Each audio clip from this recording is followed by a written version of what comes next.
Hello my dear students, मैं हूँ Meenakshi from VM academy classes Nashik.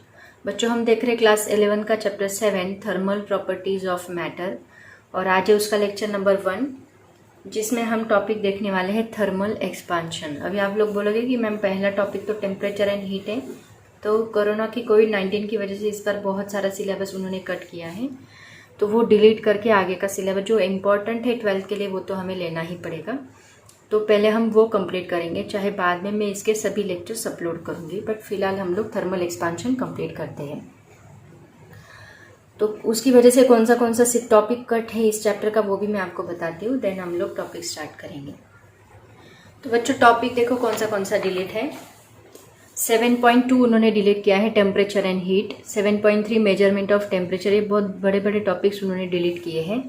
Then 7.4 absolute temperature and 7.8 change of state, इतने topics यहाँ से delete है। तो ये छोड़ के बाकी सभी टॉपिक्स मैं पढ़ाने वाली हूँ। तो आज हम लोग पहला टॉपिक थर्मल एक्सपांशन देखेंगे। तो बच्चों देखो, सबसे पहले देखते हैं कि थर्मल एक्सपांशन क्या होता है। थर्मल मतलब टेम्परेचर किसी बॉडी को जब हम हीट अप्लाई करेंगे तो उसका टेम्परेचर बढ़ेगा।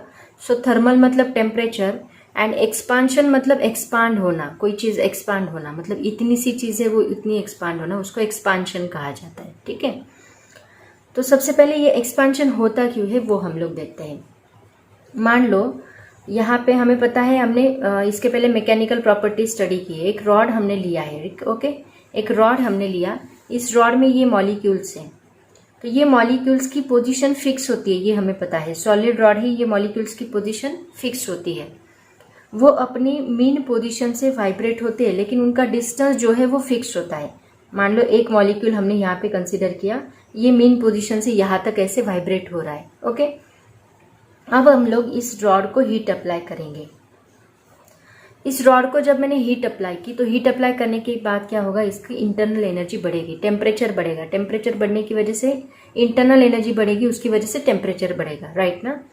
जब इसका टेम्परेचर बढ़ेगा तो क्या होगा, ये जो मॉलिक्यूल है इसका वाइब्रेशन और ज़्यादा बनेगा, मतलब उसको एनर्जी मिल गई, वो धीरे धीरे वाइब्रेट हो रहा था, उसको एनर्जी मिलने के बाद उसने खुद का स्पीड इतना बढ़ा दिया कि उसकी वजह से इसका वाइब्रेशन जो है वो बहुत ज़्यादा हो गया।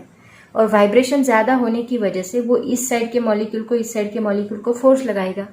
सभी मॉलिक्यूल्स ऐसे एक दूसरे के ऊपर फोर्स लगाएंगे एंड वाइब्रेट होंगे, और वाइब्रेशन में उनका जो एम्पलीट्यूड है वो बहुत ज़्यादा रहेगा, मतलब जो डिस्प्लेसमेंट है वो जिस डिस्प्लेसमेंट में वाइब्रेट हो रहे वो बढ़ जाएगा। ओके, और उसकी वजह से क्या होगा, ये रॉड जो है इसकी इनिशियल लेंथ इतनी थी, उसकी वजह से इसकी लेंथ जो है वो कुछ अमाउंट में इंक्रीज होती है, बहुत ज़्यादा नहीं, बहुत स्मॉल अमाउंट में इसकी लेंथ क्या होती है, इंक्रीज होती है। एंड इसी टाइप के एक्सपांशन को हम लोग क्या बोलते हैं, थर्मल एक्सपांशन। ये कब पॉसिबल होता है, जब हीट मिलती है। क्यों, हीट मिलने के बाद मॉलिक्यूल का स्पीड बढ़ता है, स्पीड बढ़ने की वजह से उसका वाइब्रेशन बढ़ता है, वाइब्रेशन बढ़ने की वजह से उनके बीच का जो डिस्टेंस है दो मॉलिक्यूल के बीच में वो बढ़ता है, और उसकी वजह से जो डायमेंशन है, चाहे वो लेंथ हो, अभी इसमें लेंथ चेंज हुई, कोई ऐसी बॉडीज होती है जिसमें एरिया चेंज होता है, किसी में वॉल्यूम चेंज होता है, डिपेंड्स ऑन, मतलब किसी में लेंथ चेंज होगी, किसी में एरिया, कुछ भी डायमेंशन यहाँ पे चेंज हो सकता है। तो जो डायमेंशन चेंज होता है बॉडी में ड्यू टू द टेम्परेचर, उसको हम कहते हैं थर्मल एक्सपांशन। ओके, तो पहले हम लोग इस थर्मल एक्सपांशन की डेफिनेशन देखेंगे। उसके बाद ये जो थर्मल एक्सपांशन है ये तीनों स्टेट में होता है, मतलब लिक्विड में भी होता है, सॉलिड में भी होता है एंड गैसेस में भी होता है। गैसेस में भी ये एक्सपांशन बहुत ज़्यादा है, लिक्विड में ये एक्सपांशन ज़्यादा होता है देन सॉलिड, बराबर है ना। कोई भी लिक्विड लो, उसका एक्सपांशन बहुत ज़्यादा होगा क्योंकि मॉलिक्यूल्स ज़्यादा वाइब्रेट होते हैं। सॉलिड के मॉलिक्यूल थोड़े पैक है, उसकी वजह से ज़्यादा वाइब्रेशन पॉसिबल नहीं होता, ये बहुत कम अमाउंट में इंक्रीज करते हैं उनकी लेंथ, कम अमाउंट में एक्सपांड होते हैं। लेकिन लिक्विड में ये ज़्यादा, और गैसेस में ये बहुत ज़्यादा रहेगा, इसमें भी मोर है, लिक्विड में सबसे ज़्यादा है, ठीक है, सॉलिड से, दोनों के कंपैरिजन में। तो ये है थर्मल एक्सपांशन। अब इसकी प्रॉपर डेफिनेशन देखते हैं एंड इसके टाइप्स कौन से वो भी देखते हैं। तो इसकी डेफिनेशन देखो बच्चों क्या है, the increase in the dimension of a body, dimension इसमें लेंथ रहेगा, एरिया रहेगा, वॉल्यूम रहेगा, due to increase in its temperature is called thermal expansion. Already मैंने आपको बताया एंड इसके जो टाइप्स है, इसमें सबसे पहला टाइप आता है लीनियर एक्सपांशन। लीनियर एक्सपांशन होना मतलब क्या, इसको डिटेल में हम लोग स्टडी करने वाले हैं। मतलब किसी बॉडी की लेंथ इंक्रीज होना, लेंथ के अकॉर्डिंग वो इंक्रीज होता है, एक्सपांड होता है, उसको लीनियर एक्सपांशन किया। अभी मैंने रॉड का एग्जांपल दिया था, वो लीनियर एक्सपांशन है। किसी में एरिया इंक्रीज होता है तो ये एरियल एक्सपांशन होगा, एंड किसी में वॉल्यूम इंक्रीज होता है तो वो वॉल्यूम एक्सपांशन होगा। वॉल्यूम एक्सपांशन को ही क्यूबिकल एक्सपांशन भी बोलते हैं, क्यूबिकल एक्सपांशन। तो ऐसे 3 टाइप्स के एक्सपांशन होते हैं, एक linear expansion, areal expansion and volume expansion. तो तीनों की डेफिनेशन हम लोग देखेंगे एंड 1 बाय 1 उनके डेरिवेशंस भी हम लोग देखेंगे। इंपॉर्टेंट है ये टॉपिक, सो बहुत अच्छे से पढ़ो ये। तो स्टार्ट करते हैं 1 by 1, linear expansion, areal expansion and volume expansion. तो बच्चों सबसे पहले देखते हैं लीनियर एक्सपांशन की definition. The expansion in a length of a solid due to thermal energy is called as linear expansion. Thermal energy मतलब जो हीट हम लोग अप्लाई करते हैं उसको थर्मल एनर्जी कहा जाता है, और उसकी वजह से जो लेंथ में एक्सपांशन होता है उसको हम बोलते हैं लीनियर एक्सपांशन। तो इसका डेरिवेशन भी देख लेते हैं। उससे हम लोग क्या निकालने वाले, कोएफिशिएंट ऑफ लीनियर एक्सपांशन, उसका डेरिवेशन आपको पूछा जाता है। Coefficient of linear expansion. तो देखो, मान लो एक रॉड हमने लिया है यहाँ पे, ये उसकी ओरिजिनल लेंथ है रॉड की। This one is the original length, this is denoted by L. Okay, इसको जब हम हीट अप्लाई करेंगे, कि हीट अप्लाई करने के बाद इसकी जो लेंथ है वो इंक्रीज होगी। मान लो इसकी लेंथ डेल्टा एल इतनी इंक्रीज हुई है, तो आप इसको टेम्परेचर अप्लाई कर रहे हैं। इनिशियली मान लो टेम्परेचर 20 डिग्री सेल्सियस था, धीरे धीरे आपने उसको इंक्रीज किया, 40 डिग्री सेल्सियस किया, 50 डिग्री सेल्सियस, 60। जैसे जैसे टेम्परेचर इंक्रीज होगा वैसे वैसे इसकी लेंथ भी क्या होगी, इंक्रीज होगी। तो इसका जो एक्सपांशन है, दैट मीन्स जो रेशो है delta L upon L, that means this is the change in length to the original length. ये जो रेशो है change in length to the original length, ये जो रेशो है, ये रेशो इसको डायरेक्टली प्रोपोर्शनल रहेगा टेम्परेचर को, चेंज इन टेम्परेचर को। ये डेल्टा जो है ये हम किसके लिए यूज करें, that is for change in temperature. तो डेल्टा एल अपॉन एल जो है that is directly proportional to change in temperature. Okay, और अगर ये डायरेक्टली प्रोपोर्शनल का साइन हम हटा दे तो हमें क्या मिलेगा, that is equal to constant into delta T. तो ये जो कांस्टेंट है ये हम लोग डिनोट करते हैं अल्फा से। Delta L upon L is equal to, it is denoted by alpha into delta T, and ये जो अल्फा है इसको हम बोलते हैं कोएफिशिएंट ऑफ लीनियर एक्सपांशन। इसको क्या कहा जाता है, कोएफिशिएंट ऑफ लीनियर एक्सपांशन। इसके ऊपर न्यूमेरिकल पूछे जाते हैं। तो कोएफिशिएंट ऑफ लीनियर एक्सपांशन की डेफिनेशन भी आपको पूछी जा सकती है, तो वो क्या आएगी, देखो अल्फा मैंने यहाँ पे ही रखा, ये डेल्टा टी को इधर शिफ्ट किया तो क्या बनेगा, delta L divide by L as it is है, ये डेल्टा टी इस साइड आके इसको डिवाइड होगा, राइट ना। तो इसकी डेफिनेशन देखो क्या बन रही है, ये क्या है, ये क्या है यहाँ पे, चेंज इन लेंथ। मैं आपको बता देती हूँ मीनिंग पहले, उसके बाद डेफिनेशन बताऊंगी। बहुत सिंपल, एक बार फॉर्मूला लर्न किया तो डेफिनेशन आपको बराबर आएगी। चेंज इन लेंथ, एल क्या है, original length, right, and delta T क्या है, into change in temperature, change in temperature. तो अब इसको डिफाइन हम कैसे करते हैं, देखो जो नीचे के क्वांटिटीज होती है उनको हम पर यूनिट बोलते हैं। पर यूनिट मतलब एक सिंगल के लिए कितना, ओके, अमाउंट। तो change in length per unit original length per unit change in temperature.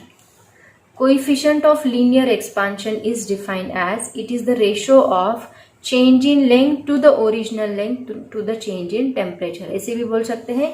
या फिर coefficient of linear expansion is defined as change in length per unit original length per unit change in temperature. मतलब हर एक unit temperature के change में original length कितने amount में change हो रही है उसको हम क्या बोलते हैं, coefficient of linear expansion. Okay, अब इसका एसआई यूनिट देख लेते हैं क्या आएगा। देखो चेंज इन लेंथ का एसआई यूनिट क्या है, एसआई यूनिट ये भी लिख लो। चेंज इन लेंथ का एसआई यूनिट क्या है, मीटर। ओरिजिनल लेंथ का क्या है, मीटर। एंड चेंज हो या ओरिजिनल हो, लेंथ का यूनिट तो चेंज नहीं होगा, इनटू डिग्री केल्विन या डिग्री सेल्सियस। ऐसा यूनिट में हम लोग लिखेंगे डिग्री, अभी यहाँ पे उन्होंने सेल्सियस भी दिया है, केल्विन भी दिया है, दोनों दिए हैं। तो यहाँ मीटर मीटर कैंसिल होगा तो हम लिखेंगे पर डिग्री सेल्सियस और पर डिग्री केल्विन। ये इसका एसआई यूनिट रहेगा। SI unit of alpha, SI unit of alpha क्या रहेगा, दैट इज पर डिग्री सेल्सियस और पर डिग्री केल्विन। ऐसे लिखो या फिर डिग्री सेल्सियस इनवर्स ऐसे लिखा तो भी चलेगा, या फिर केल्विन रेज टू इनवर्स ऐसे लिखा तो भी चलेगा। ठीक है, तो ये था, इसको हम कहते हैं this is called as coefficient of linear expansion. इसको और एक तरीके से लिखा जाता है, इसको पहले लिख लो, नोट डाउन कर लो, उसके बाद मैं इसका और एक फॉर्मूला बताती हूँ, उसका यूज करके हम लोग न्यूमेरिकल्स भी सॉल्व करते हैं। तो बच्चों देखो, अभी फॉर्मूला हमने देखा अल्फा इज इक्वल टू क्या, delta L divide by L into delta T. तो इसको हम ऐसे भी लिख सकते हैं, अल्फा इज इक्वल टू मान लो L2 माइनस L1 ऐसे भी लिख सकते हैं हम लोग, डिवाइड बाय L1 क्या है, इसकी इनिशियल लेंथ, इसको L1 बोलो, इंटू T2 माइनस T1 ऐसे भी हम लोग इसको लिख सकते हैं। इसको ऐसे भी लिखा जाता है, या फिर अल्फा इज इक्वल टू ऐसा भी फॉर्मूला दिया है, LT minus L0, initial temperature 0 L0, initial length L0 and length change at temperature T that is LT, divide by L0 क्या है, ओरिजिनल लेंथ है, इनटू T माइनस T0। तो इसको ऐसे भी लिखा जाता है। तो अलग अलग फॉर्मूले हैं, ये इसका इसका और तीनों का मीनिंग यहाँ पे सेम है और ऐसा यूनिट सबका सेम रहेगा। ओके, तो ये था बच्चों coefficient of linear expansion and linear expansion की डेफिनेशन। अब हम लोग देखते हैं नेक्स्ट टाइप। और एक बात मैं आपको बता दूं, ये जो लीनियर एक्सपेंशन होता है ये किसी पर्टिकुलर सब्सटेंस के लिए उसकी वैल्यू फिक्स रहेगी और डिफरेंट सब्सटेंस के लिए डिफरेंट रहेगी। फॉर एग्जांपल मान लो कॉपर हमने लिया तो कॉपर का लीनियर एक्सपेंशन अलग रहेगा, एल्यूमिनियम का लीनियर एक्सपेंशन अलग रहेगा, हर एक सब्सटेंस का लीनियर एक्सपेंशन कोएफिशिएंट जो है वो अलग अलग रहेगा। That means linear expansion, coefficient of linear expansion is different for different substances. Okay, and किसी पर्टिकुलर सब्सटेंस के लिए वो सेम रहेगा।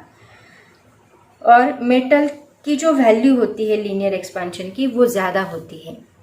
अल्फा फॉर मेटल, ये भी याद रखो, ये आपको कभी कभी इसमें पूछा जा सकता है, is greater than alpha than non metal, ये भी आप लोग याद रखो। ठीक है, चाहे तो ये नोट में लिख लो, नोट, पहला नोट ये लिखो एंड दूसरा नोट ये लिखो, linear coefficient of linear expansion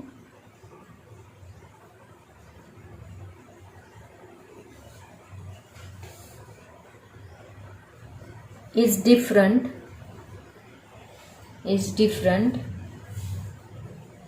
for different substances. Coefficient of linear expansion is different for different substances. ये भी important है। ठीक है, तो ये था लीनियर एक्सपेंशन। अब देखते हैं एरियल एक्सपेंशन क्या होता है। तो बच्चों एरियल एक्सपेंशन का ही दूसरा नाम है सुपरफिशियल एक्सपेंशन। तो इसका डेफिनेशन पहले देख लेते हैं। अब यहाँ पे क्या इंक्रीज होगा, जैसे कि उसके नाम में ही उसका मीनिंग है एरिया, एरिया इंक्रीज होगा सॉलिड का। The increase in the surface area of a solid on heating is called areal expansion. उसका सरफेस एरिया इंक्रीज होगा। तो इसकी डायग्राम मैं आपको बताती हूँ। मान लो हमने एक ब्लॉक लिया है एंड इस ब्लॉक को हमने हीट किया, तो मान लो इसका इनिशियल एरिया था A। अब जैसे ही हमने इस ब्लॉक को हीट किया इसका एरिया चेंज हो गया, मतलब इसका एरिया इंक्रीज हुआ। तो ये चेंज इन एरिया हम लोग डिनोट करेंगे डेल्टा ए से। तो जैसे हमने लास्ट टाइम देखा delta A divide by A क्या होगा, डायरेक्टली प्रोपोर्शनल होगा चेंज इन टेम्परेचर को, right. So delta A divide by A is equal to constant into delta T. तो ये कांस्टेंट यहाँ पे किससे डिनोट किया जाता है, जैसे वहां पे कांस्टेंट को अल्फा से डिनोट किया जाता है वैसे यहाँ पे इसको बीटा से डिनोट किया जाता है। They all are the Greek letters, you know that, alpha beta gamma. So beta into delta T. तो यहाँ पे बीटा को कहा जाता है, beta is called as coefficient of areal expansion. इसको कहा जाता है coefficient of areal expansion. Okay, and इसका भी डेफिनेशन हमें लिखना है, इसका भी डेफिनेशन आपको पूछा जाता है। तो बीटा को एज इट इज रखो, ये delta A as it is रहेगा, डिवाइड बाय ए बनेगा, एंड ये डेल्टा टी जो है इस साइड आके डिवाइड होगा, राइट। तो ये क्या है आपका चेंज इन एरिया, ये है ओरिजिनल एरिया, ये है change in temperature.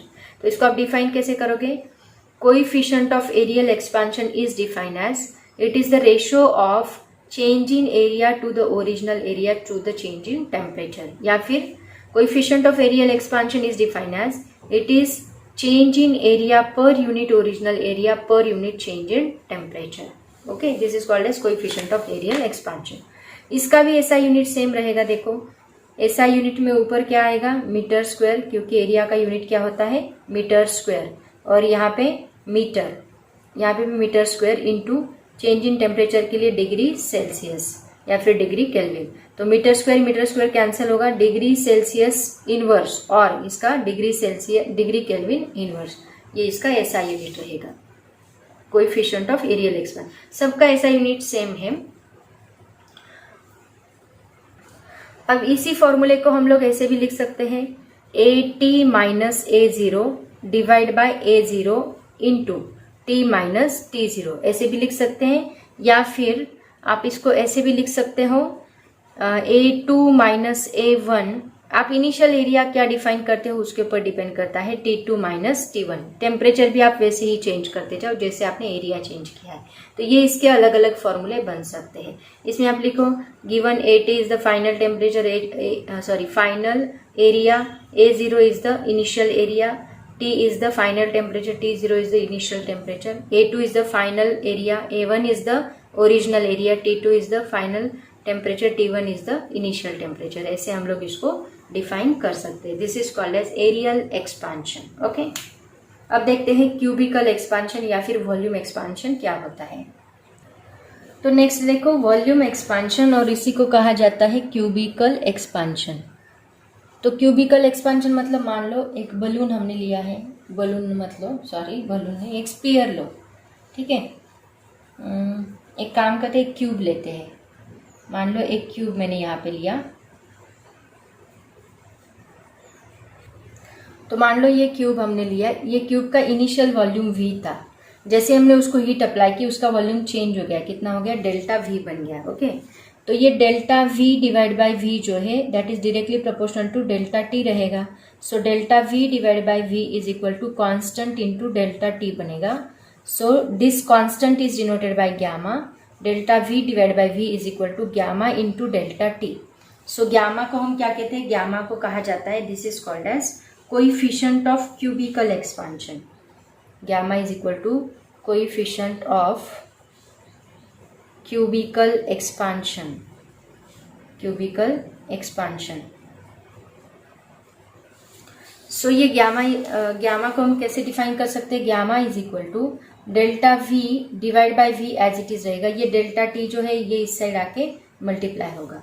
So change in volume पर यूनिट ओरिजिनल वॉल्यूम पर यूनिट चेंज इन टेम्परेचर। इसी को हम लोग कैसे लिख सकते हैं, VT minus V0 divide by V0 into T minus T0, ऐसे भी लिख सकते हो।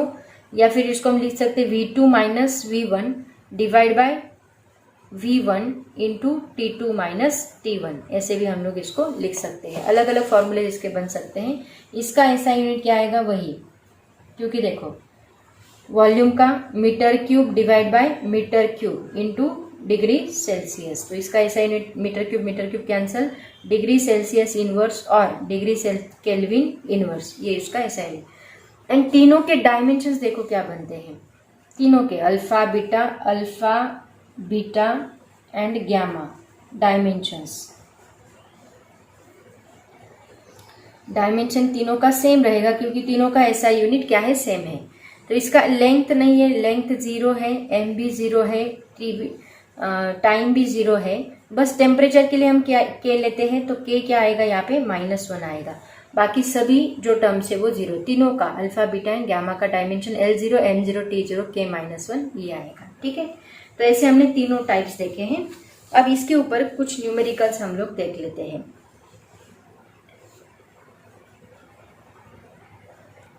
लेकिन उसके पहले मैं आपको एक बात बताना चाहती हूँ, जो अल्फा बीटा एंड गामा है वो टेम्परेचर के ऊपर कैसे डिपेंड करते हैं, depends on temperature, depends on temperature. देखो टेम्परेचर के ऊपर वो कैसे डिपेंड करेंगे, जो अल्फा गामा जो है वो टेम्परेचर के ऊपर ज़्यादा डिपेंड करता है, more depends, more change due to temperature than the alpha and beta. ये कभी कभी आपको पूछा जाता है, than alpha and beta. Beta and alpha के कंपैरिजन में गामा ज़्यादा टेम्परेचर की वजह से चेंज होता है, क्योंकि वो वॉल्यूम है ना, तो टेम्परेचर थोड़ा भी चेंज किया तो उसमें बहुत बड़ा चेंज आता है। एंड ये जो है gamma, it is constant only at high temperature. बहुत ज़्यादा टेम्परेचर होने के बाद ही कांस्टेंट होगा, ये बात आप लोग याद रखो। गामा जो है it is more change due to temperature than alpha and beta and it is constant only at high temperature. Okay, तो इसको आप ग्राफ के फॉर्म में भी दिखा सकते हैं। मान लो ये यहाँ पे हम लोग टेम्परेचर ले रहे हैं के, यहाँ पे गामा है, तो गामा इनिशियली कुछ इंक्रीज होगा, उसके बाद इसकी वैल्यू कांस्टेंट रहेगी विद द टेम्परेचर। जैसे ही टेम्परेचर ज़्यादा बनेगा हाई, कुछ वैल्यू के लिए वो इंक्रीज करेगा खुद को, लेकिन टेम्परेचर हाई होने के बाद उसकी वैल्यू हमें कांस्टेंट मिलेगी। ओके, क्योंकि उसका उतना जो एक्सपांशन है वो कांस्टेंट होता है, कुछ एक पर्टिकुलर लेवल के बाद, टेम्परेचर की कुछ पर्टिकुलर वैल्यू के बाद वो एक्सपांड नहीं होता, मोर एक्सपांशन उसका नहीं होता। एंड अल्फा एंड बीटा जो है ये डिपेंड करते हैं नेचर ऑफ मटेरियल पे, it depends on nature of material. ये इसके ऊपर ज़्यादा डिपेंड करते हैं, टेम्परेचर के ऊपर तो डिपेंड करते ही है, लेकिन सबसे ज़्यादा वो उसके मटेरियल के नेचर पे डिपेंड करते हैं, कौन सा है, कॉपर है, एल्यूमिनियम है, लिक्विड में या वाटर है, ग्लिसरीन है, क्या है, उसके ऊपर ज़्यादा डिपेंड करते हैं। ठीक है, नेक्स्ट पॉइंट देखो बच्चों क्या है, relation between alpha and beta हम लोग देखने वाले हैं। ऐसे तीनों के रिलेशन देखेंगे हम लोग, अल्फा एंड बीटा का, अल्फा एंड गामा का, बीटा एंड गामा का, तीनों का रिलेशन हम लोग देखने वाले हैं। तो सबसे पहले देखते हैं relation between alpha and gamma. तो देखो अल्फा का फॉर्मूला क्या है, ऑलरेडी हम लोगों ने स्टडी किया, that is LT minus L0 divide by L0 into delta T बोलो, या फिर टेम्परेचर हम लोग मान लेते हैं, टी एट टेम्परेचर को 0 to T मान लो, टी एट 0 डिग्री सेल्सियस ऐसे बोलते हैं, एट 0 डिग्री सेल्सियस से वो चेंज हुआ। ठीक है, इनिशियल टेम्परेचर इसका 0 था, फाइनल टेम्परेचर इसका T था, ऐसे मान लो। ये फॉर्मूला हम लोग डिराइव करने वाले हैं, मतलब हम लिखेंगे T माइनस 0। ओके, टेम्परेचर हमने 0 से स्टार्ट किया और टेम्परेचर T तक बढ़ाते गए और उस वक्त अल्फा इतना चेंज हुआ, LT minus L0 divide by L0 into T minus 0। मतलब मान लो एक रॉड है, उसका अभी टेम्परेचर कितना है, मान लो इसका टेम्परेचर 0 डिग्री सेल्सियस है।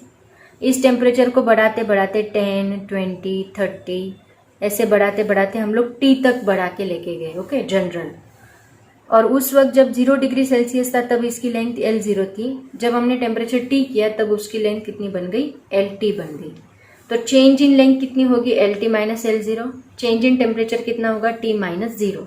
तो वही हमने यहाँ पे लिखा, change in length LT minus L0, original length L0 and T minus 0। Okay, तो ये क्या बनेगा, देखो alpha is equal to LT minus L0 divide by L0 into T बनेगा।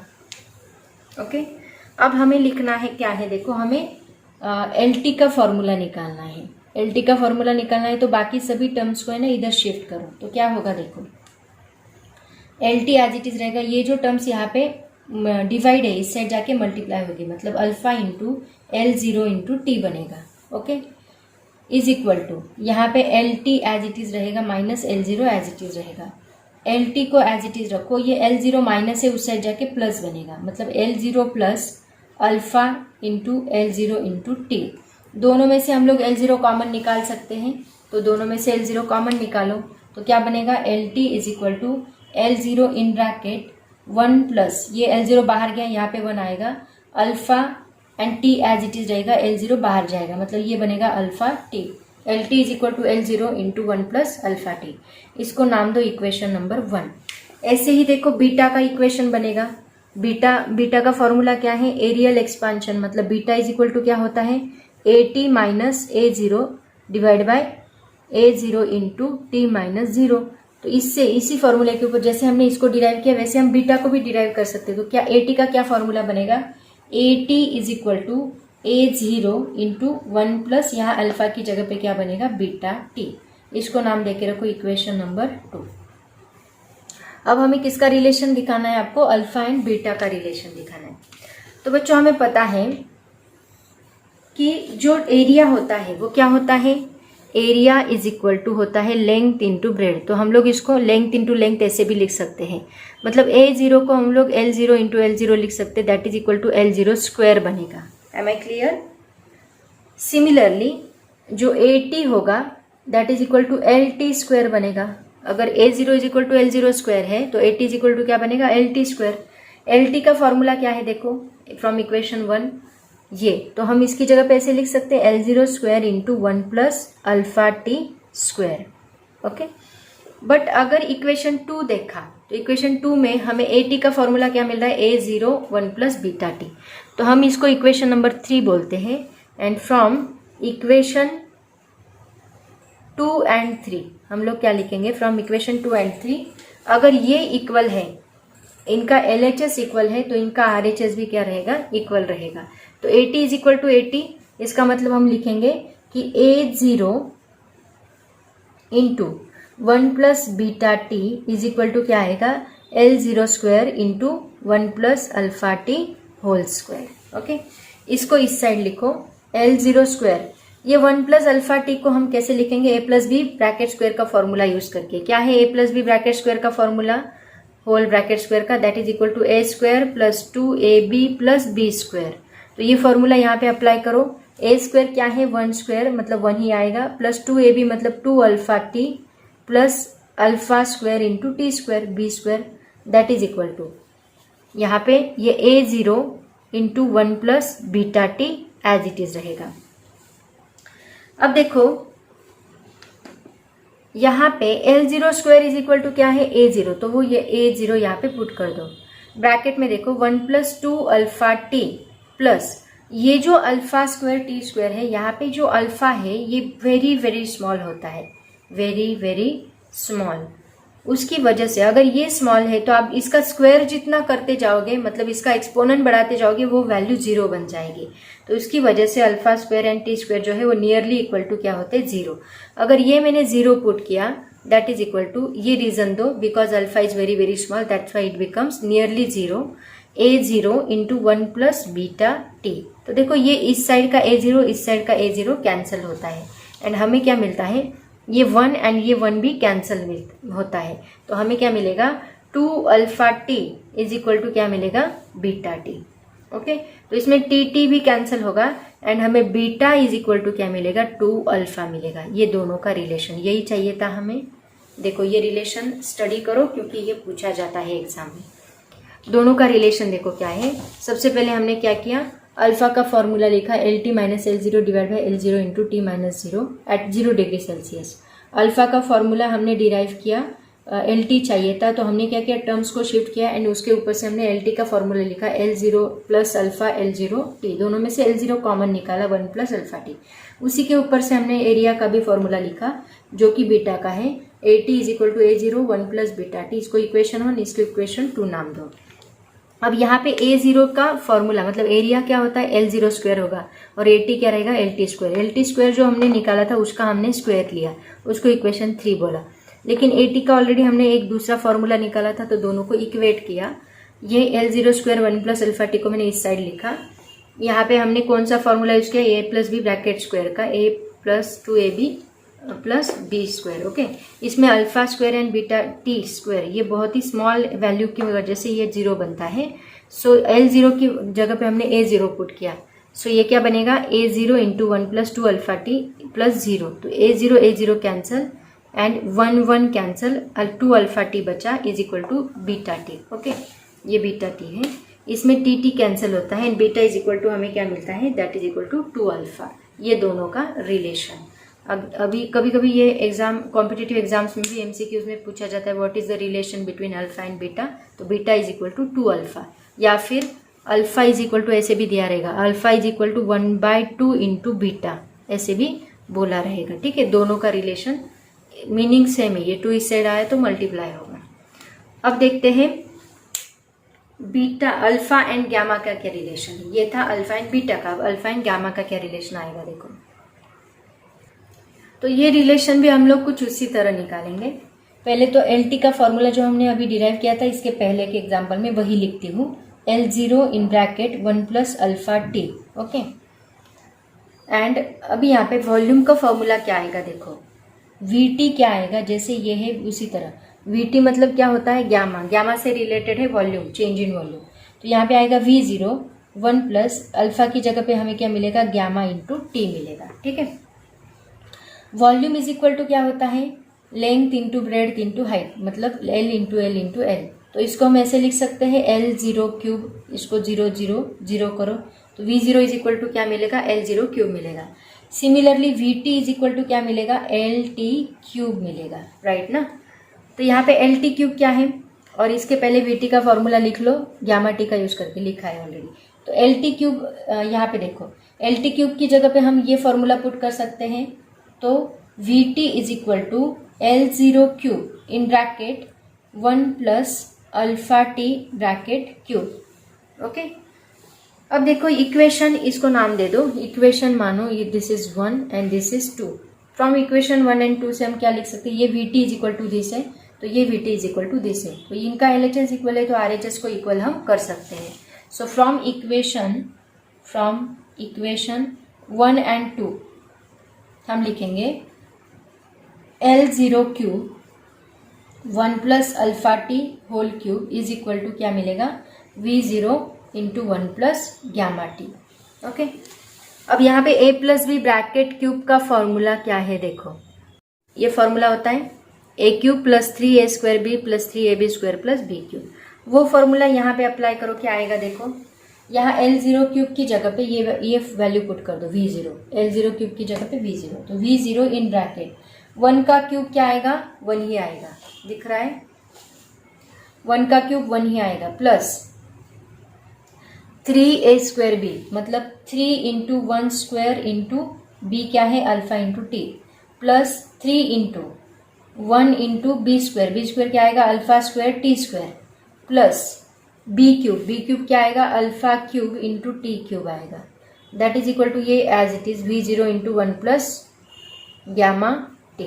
ओके, इसमें देखो एक मिनट, इसमें देखो ये V0 एंड V0 ये दोनों कैंसिल होते हैं, ये दोनों कैंसिल, बाकी बची हुई टर्म्स को लिख लो, ये 1 एज इट इज रहेगा, प्लस 3 इंटू अल्फा टी बनेगा, plus 3 into alpha square T square बनेगा, plus alpha cube T cube बनेगा, is equal to 1 plus gamma into T बनेगा।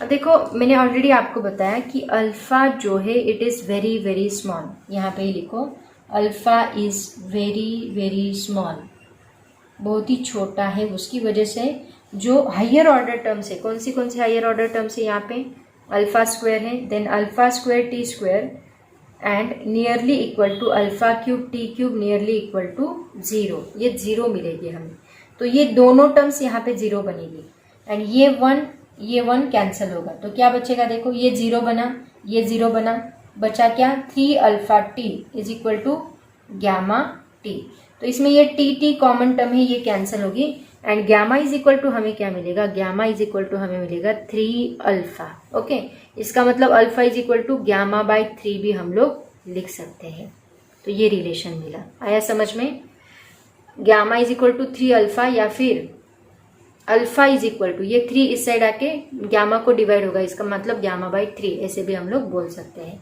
तो ये दोनों के ऊपर से हम तीनों का रिलेशन लिख सकते हैं। देखो क्या रिलेशन बनेगा, पहले तो इसको कॉपी कर लो आप लोग, फिर मैं बताती हूँ पॉज करके तीनों का रिलेशन क्या बनेगा, ये पूछा जाता है, बहुत इंपॉर्टेंट है।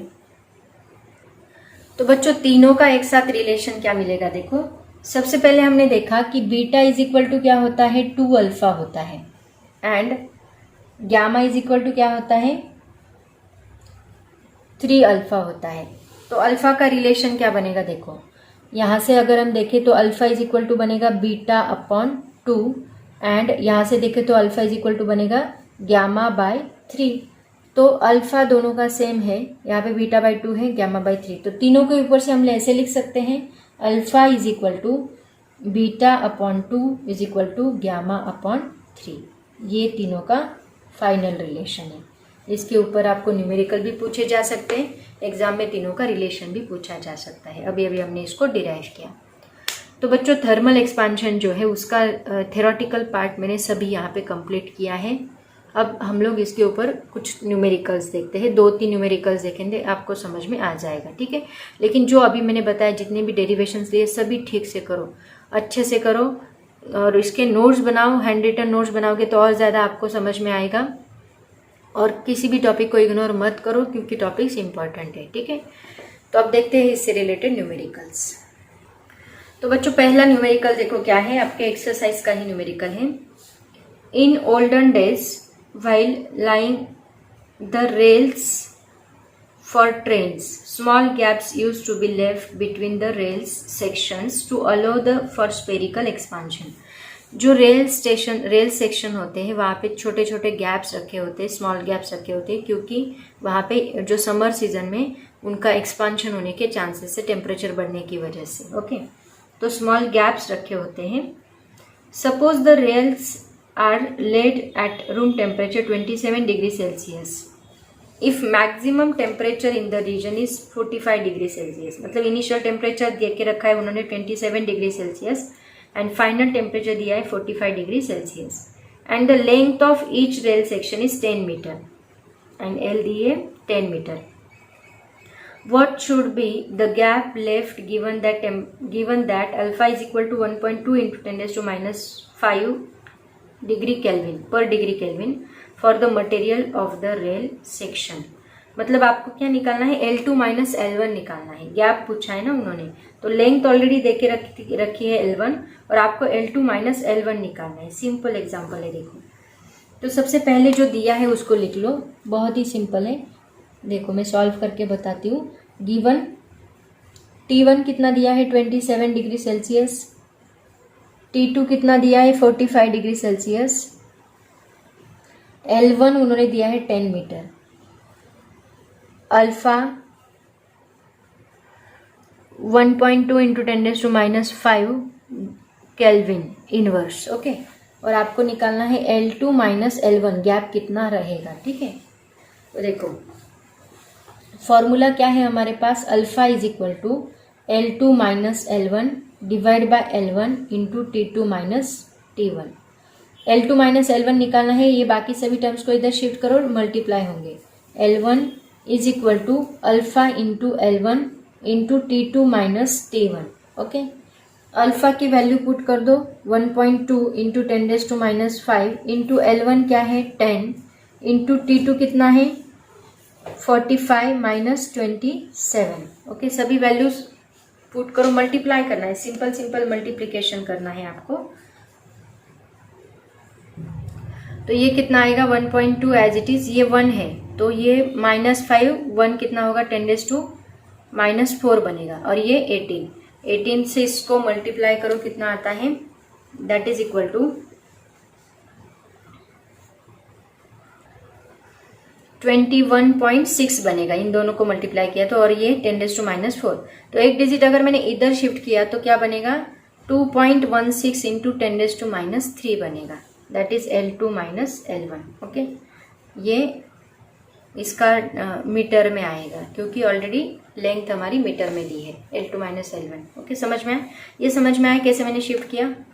देखो अगर मैंने लेफ्ट में एक डिजिट शिफ्ट किया, मैंने क्या बोला है, लेफ्ट में अगर पॉइंट शिफ्ट करते हो तो +1 बढ़ता है और राइट में करते हो तो -1। तो ये लेफ्ट में शिफ्ट किया एक डिजिट, तो 16 इंटू 10 रेज़्ड टू +1 होगा, एंड ऑलरेडी ये -4 यहाँ पे ही करती हूँ -4, तो 1 - 4 कितना बनेगा -3 बनेगा। ऐसे मैंने सॉल्व किया है इसको, ठीक है। तो ये था आपका एक्सरसाइज का न्यूमेरिकल था। अब देखते हैं ऐसा ही एक दूसरा न्यूमेरिकल। नेक्स्ट देखो, a sheet of brass is 50 centimetre long and 8 centimetre broad at 0 degree Celsius.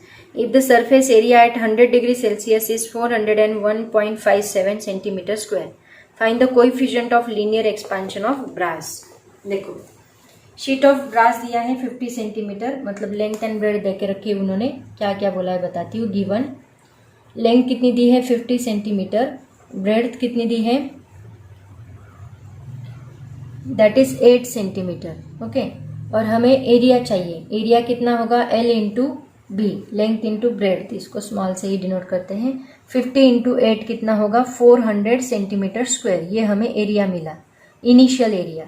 इसको हम डिनोट करेंगे 1 से. ठीक है, उसके बाद टेम्परेचर कितना दिया है उन्होंने 0 डिग्री सेल्सियस, मतलब T1 उन्होंने दिया है 0 डिग्री सेल्सियस, T2 दिया है 100 डिग्री सेल्सियस.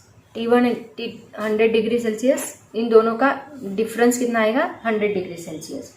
A2 उन्होंने दिया है एक्सपांशन आफ्टर 401.57 सेंटीमीटर स्क्वायर. और हमें निकालना है कोएफिशिएंट ऑफ लीनियर एक्सपांशन, मतलब अल्फा निकालना है. देखो, इससे एरिया से हम क्या निकाल सकते हैं बीटा, और दोनों का रिलेशन यूज करके आप निकाल सकते हो अल्फा. तो पहले हम बीटा निकालते हैं. बीटा इज इक्वल टू क्या होता है A2 minus A1 divide by A1 into T2 minus T1. तो A2 माइनस A1 कितना आएगा देखो 401.57 माइनस 400. ओके, सेंटीमीटर स्क्वायर में है बट सेंटीमीटर में ही रहने दो, उसी में हम पुट करेंगे वैल्यू. डिवाइड बाय 400, A1 कितना है 400 इंटू T2 माइनस T1 मतलब 100 माइनस 0. तो ये कितना बनेगा ऊपर, इन दोनों का सब्ट्रैक्शन 1.2 आएगा, 1.57 आएगा, 1.57, क्योंकि देखो यहाँ 57 है. 400 डिवाइड बाय ये 400 को हम लोग ऐसे लिखते हैं 4 इंटू 10⁻². सिमिलरली 100 को हम लोग लिखेंगे 1 इंटू 10⁻². तो ये क्या बनेगा देखो, 4 से डिवाइड कर लो कितना आएगा, दैट इज इक्वल टू 0.3925 आएगा. ये 10⁻² प्लस 2 कितना बनेगा 4 बनेगा. तो ये होगा 0.3925 इंटू 10⁻⁴. तो देखो, एक डिजिट अगर मैंने राइट में शिफ्ट किया तो ये बनेगा 10⁻⁻1, मतलब 3.925 इंटू राइट में शिफ्ट करने के बाद ये +4 नीचे ऊपर आके -4 बनेगा. राइट में शिफ्ट करने के बाद -1 होगा एंड ये 10⁻⁻4 एज इट इज. तो -1 -4 कितना बनेगा 3.925 इंटू 10⁻⁻5. ये आपका बीटा मिला. बट हमें क्या चाहिए, अल्फा चाहिए. ये होगा डिग्री सेल्सियस इनवर्स. ओके, हमें क्या चाहिए, अल्फा चाहिए. तो अल्फा एंड बीटा का रिलेशन लिखो. क्या है अल्फा एंड बीटा का relation, beta is equal to alpha is equal to होता है बीटा बाय 2. तो आपके पास बीटा की वैल्यू है 3.925 डिवाइड बाय 2 इंटू 10⁻⁻5. इसको डिवाइड बाय 2 करने के बाद ये क्या बनेगा, that is 1.962. Okay, that is equal to 1.962 into 10⁻⁻5 degree Celsius inverse. Okay, ये हमें मिला बीटा, यही उनको चाहिए था.